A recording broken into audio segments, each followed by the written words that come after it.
Selamat siang adik-adik sekalian, bertemu lagi di kelas saya di mata kuliah Pancasila. Oke, di pertemuan sekarang ini kita akan belajar terkait dengan pengantar pendidikan Pancasila. Nah, apa sih pendidikan Pancasila? Pengantar pendidikan Pancasila. Pada dasarnya, adik-adik sekalian, semua makhluk hidup adalah makhluk yang individual. Jadi sebagai makhluk individual, ada sikap egoisme dalam diri makhluk hidup, di mana kepentingan diri sendiri itu mereka dahulukan di atas kepentingan yang lainnya. Jadi sikap egoisme ini mutlak dibutuhkan untuk bertahan hidup di dalam kehidupan. Nah, namun dengan demikian pada kenyataannya Tuhan menciptakan manusia, makhluk hidup bukan hanya sekedar untuk menjadi makhluk yang egois. Nah, di sisi lain, makhluk hidup itu diciptakan oleh Tuhan untuk hidup bersama-sama, untuk hidup saling bergantungan dengan makhluk hidup lainnya. Oleh karenanya itu, walaupun pada hakikatnya makhluk hidup adalah makhluk yang individual, namun ada kolektivitas di dalam menjalani setiap kehidupan manusia. Ia membutuhkan orang lain untuk bertahan hidup. Paham ya? Nah, lanjut kepada konsep dan urgensi Pancasila. Apa sih yang dimaksud dengan Pancasila? Pancasila secara etimologi adalah istilah Pancasila berasal dari Sanskerta, dari India bahasa kasta Brahmana. Dalam bahasa rakyat, biasa ialah bahasa Prakerta. Ya, jadi Pancasila yang tercantum pada pembukaan Undang-Undang Dasar 1945 merupakan sebuah konsep yang relatif modern. Konsep yang terkandung di dalam Pancasila sepenuhnya itu relevan dalam kehidupan kekinian masa depan bangsa Indonesia. Jadi Pancasila merupakan rangkuman dari ciri-ciri kepribadian bangsa Indonesia dengan perkembangannya yang terjadi sepanjang sejarah pemikiran dan kehidupan bangsa Indonesia.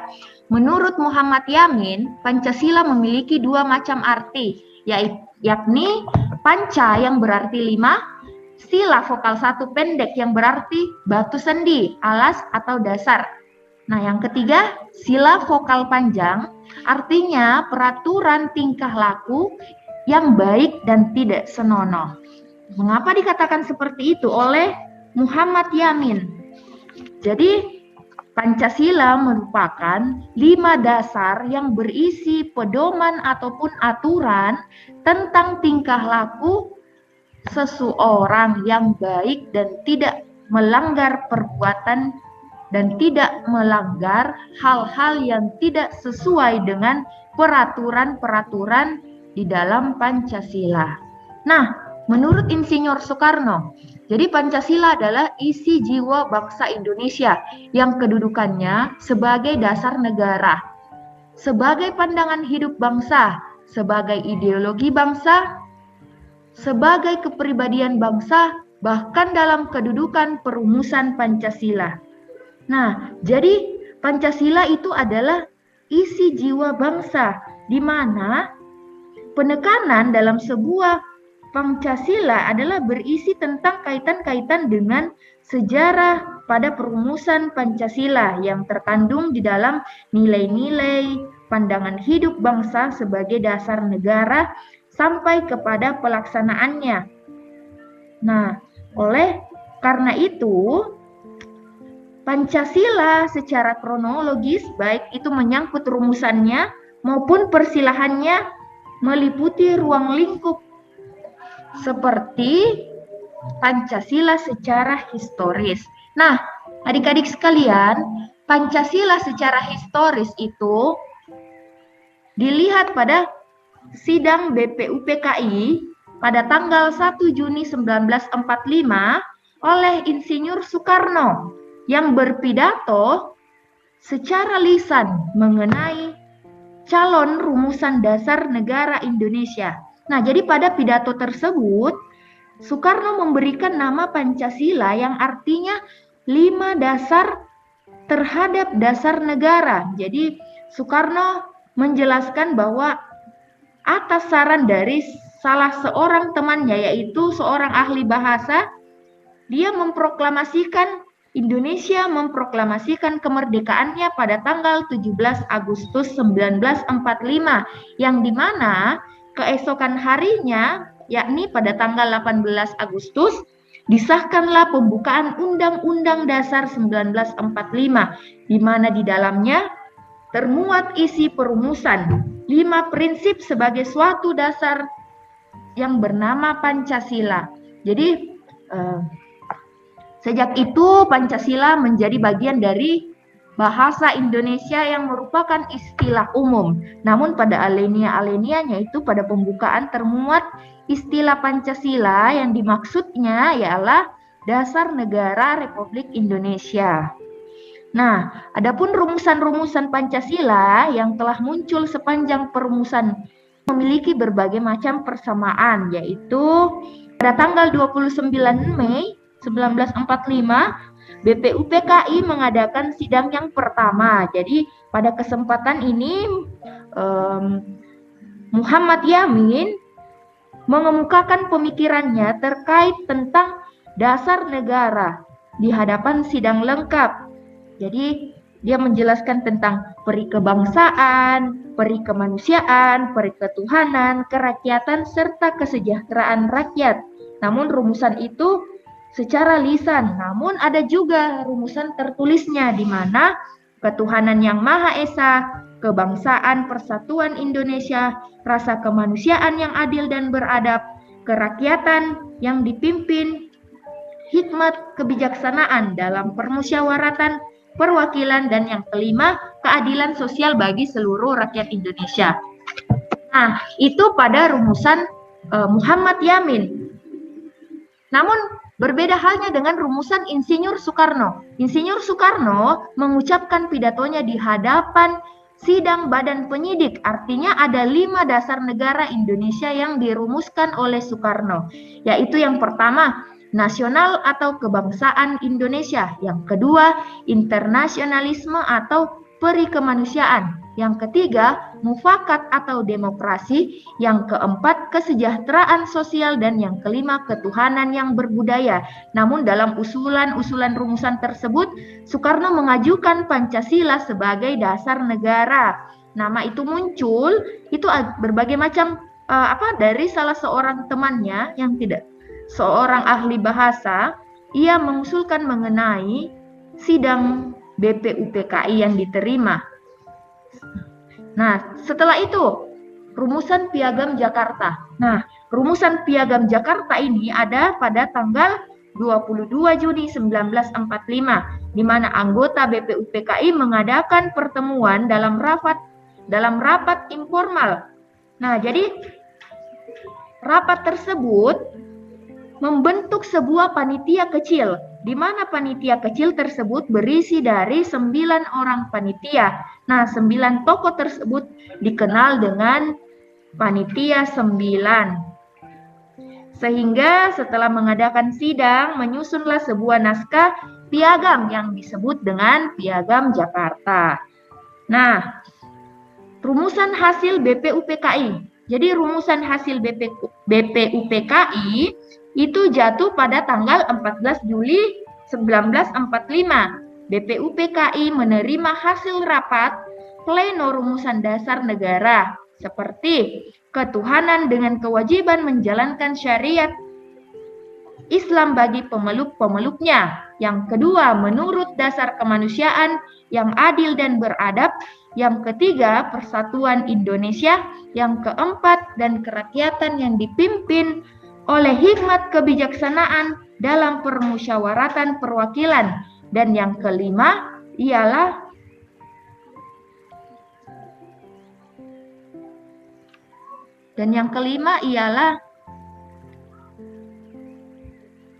dengan mewujudkan keadilan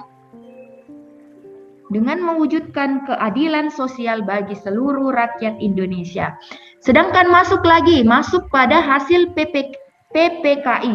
PPKI yaitu jatuh pada tanggal 18 Agustus 1945.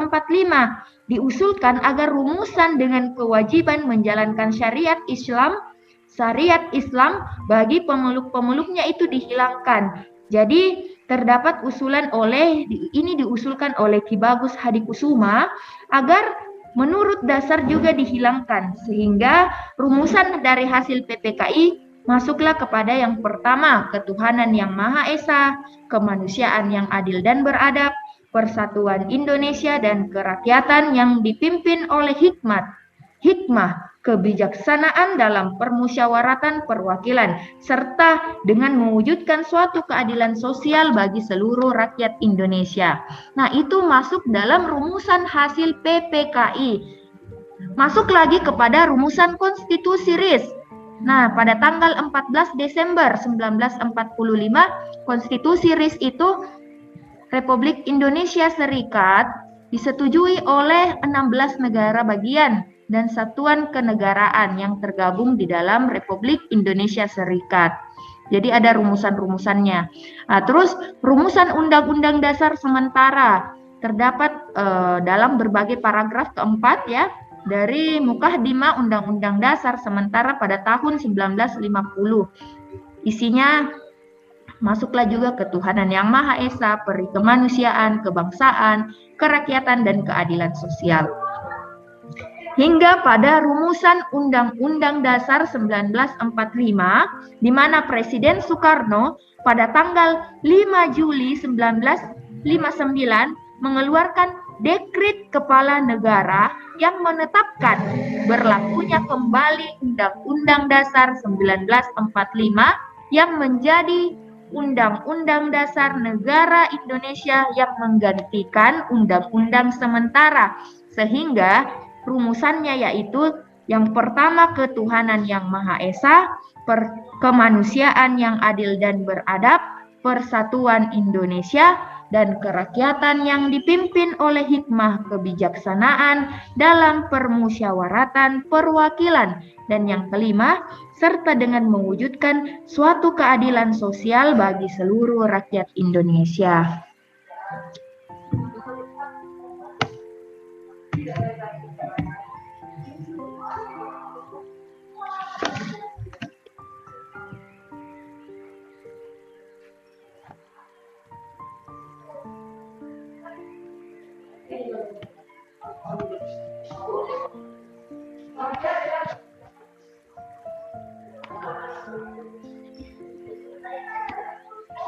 Lanjut, nilai-nilai Pancasila yang berakibat terancamnya kelangsungan negara. Nah, masalah kesadaran perpajakan. Adik-adik sekalian, masalah perpajakan adalah merupakan masalah yang terkait dengan masalah yang ada di Indonesia. Mengapa dikatakan seperti itu? Mungkin ada yang tahu?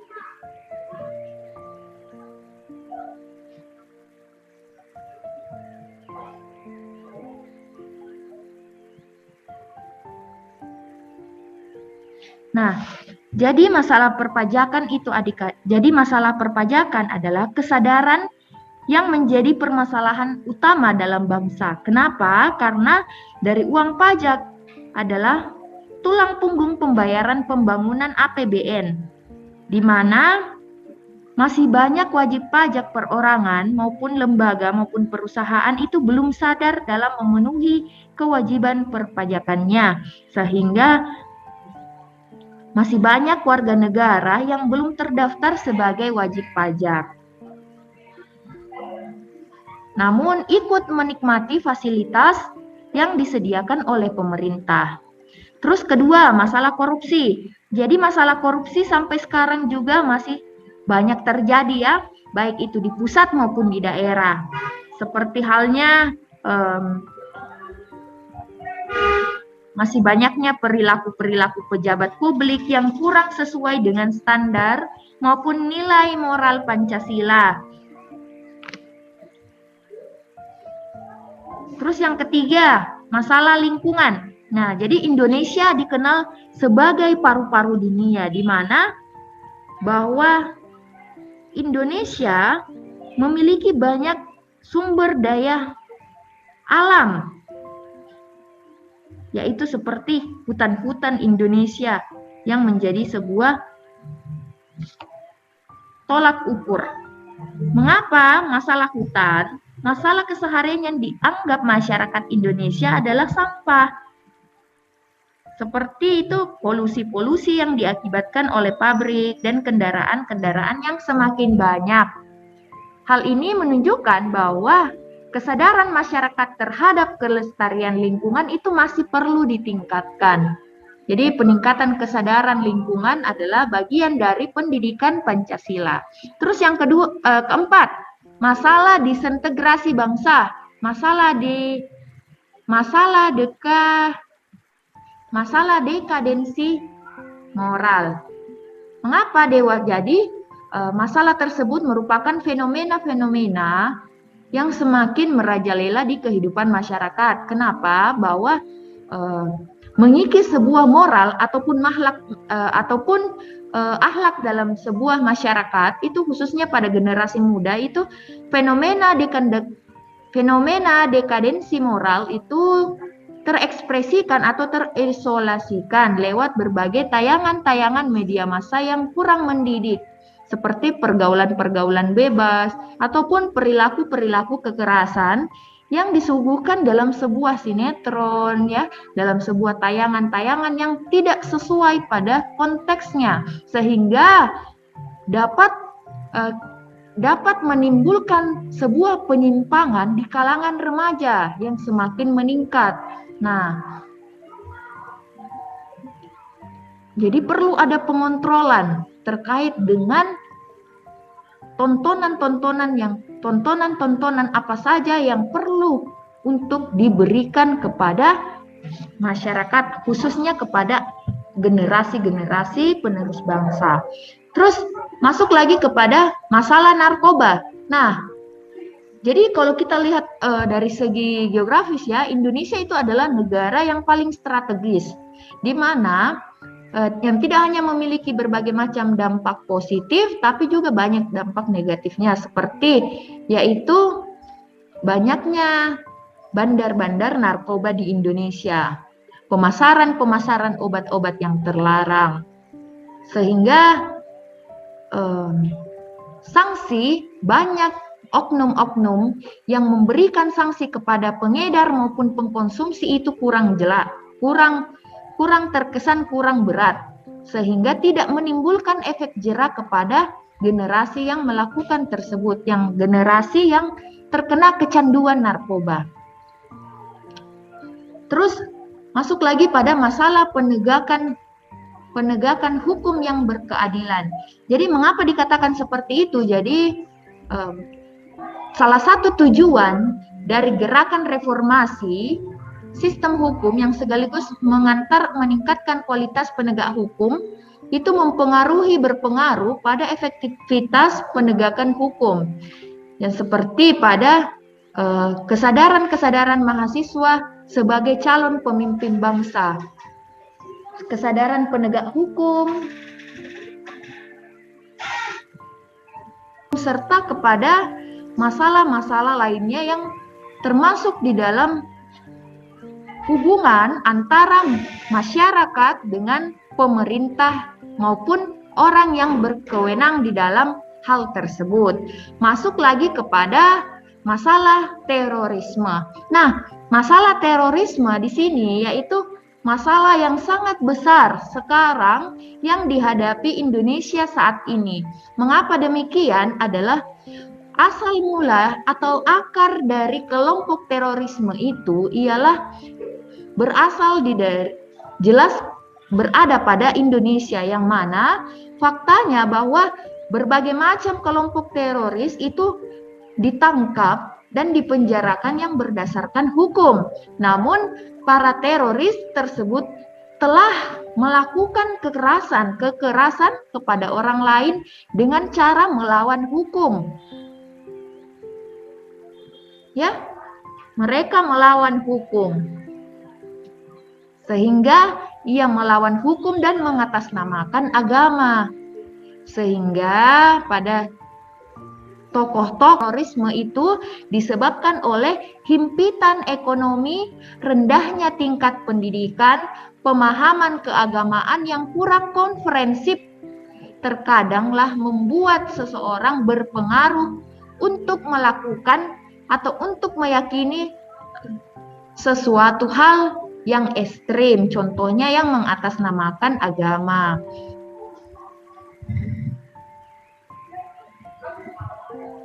Lanjut, urgensi Pancasila. Nah, urgensi Pancasila di sini ialah nilai-nilai moral Pancasila kepada generasi penerus cita-cita bangsa. Jadi adanya kesadaran gaya hidup yang sederhana dan cinta produk dalam negeri. Inilah pentingnya mengapa kita mempelajari Pancasila, yaitu dengan menumbuhkan kesadaran bahwa pentingnya kelangsungan hidup generasi mendatang, kesadaran pentingnya semangat kesatuan maupun persatuan ataupun solidaritas nasional, kesadaran pentingnya norma-norma dalam pergaulan, kesadaran pentingnya kesehatan mental bangsa, kesadaran tentang pentingnya penegakan hukum, menanamkan pentingnya kesadaran terhadap ideologi Pancasila. Nah, jadi percaya kepada Tuhan dan toleransi, gotong royong, musyawarah, solidaritas atau kesetiakawanan sosial dan sebagainya adalah bentuk dari urgensi Pancasila. Nah, jadi tujuan pendidikan Pancasila yaitu bukan selain pada kita bertakwa kepada Tuhan Yang Maha Esa dengan cara sikap dan perilaku kita sesuai dengan ajaran kita, kepercayaan kita. Yang kedua, memiliki kemampuan untuk mengambil sikap yang bertanggung jawab sesuai dengan hati nurani. Jadi kita diajarkan untuk bagaimana kita mampu bersikap simpati maupun empati kepada orang lain, memiliki kemampuan untuk mengenali masalah hidup dengan kesejahteraan serta cara-cara pemecahannya. Yang keempat, mengenali perubahan, perkembangan ilmu pengetahuan, teknologi, dan seni. Dan yang kelima, memiliki kemampuan untuk memaknai peristiwa sejarah dan nilai-nilai budaya bangsa untuk menghalangkan persatuan Indonesia. Nah, sumber historis, sosiologis, politik, dan pendidikan Pancasila.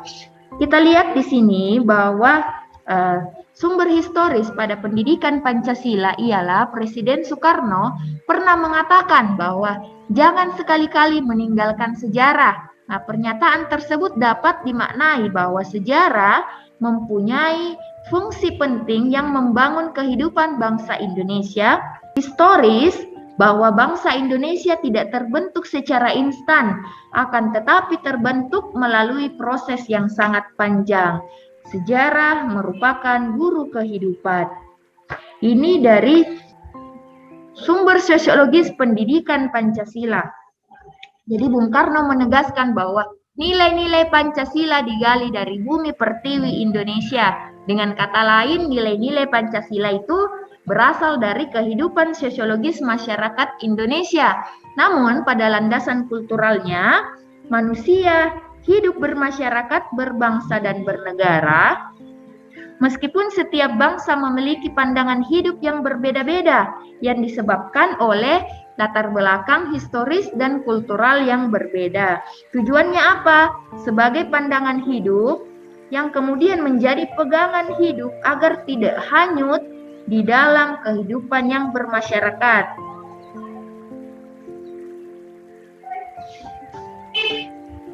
Nah, lanjut sumber yuridis pendidikan Pancasila. Jadi negara Republik Indonesia adalah negara hukum yang yaitu pemerintahan yang berdasarkan hukum, rule of law. Pancasila sebagai dasar negara merupakan sumber landasan membentuk dan menyelenggarakan negara hukum. Jadi dalam landasan yuridisnya meningkatkan kesadaran akan peran Pancasila sebagai sumber dari segala sumber hukum, mengikat seluruh bangsa dan negara Indonesia untuk melaksanakannya dalam landasan yuridis. Nah, sumber politik pendidikan Pancasila. Pancasila dalam tataran tertentu merupakan ideologi politik, yaitu mengandung nilai-nilai yang menjadi kaidah penuntun dalam mewujudkan tata tertib sosial politik yang ideal. Hal tersebut sejalan dengan pendapat Budiarjo yang mengatakan bahwa ideologi politik adalah himpunan nilai-nilai, ide maupun norma-norma, kepercayaan dan keyakinan suatu Weltanschauung yang dimiliki oleh seseorang ataupun sekelompok orang. Nah, atas dasar mana yang dia menentukan bahwa sikapnya terhadap sebuah kejadian ataupun problematika politik itu dihadapinya dengan menentukan tingkah laku politiknya. Jadi, melalui pendekatan politik, diharapkan mampu menafsirkan sebuah fenomena politik dalam rangka menemukan pedoman yang bersifat moral yang sesuai dengan nilai-nilai Pancasila untuk mewujudkan kehidupan politik yang sehat. Oke, cukup sekian yang bisa saya berikan kepada kalian adik-adik. Sampai jumpa di pertemuan selanjutnya. Terima kasih. Segi sumber historis.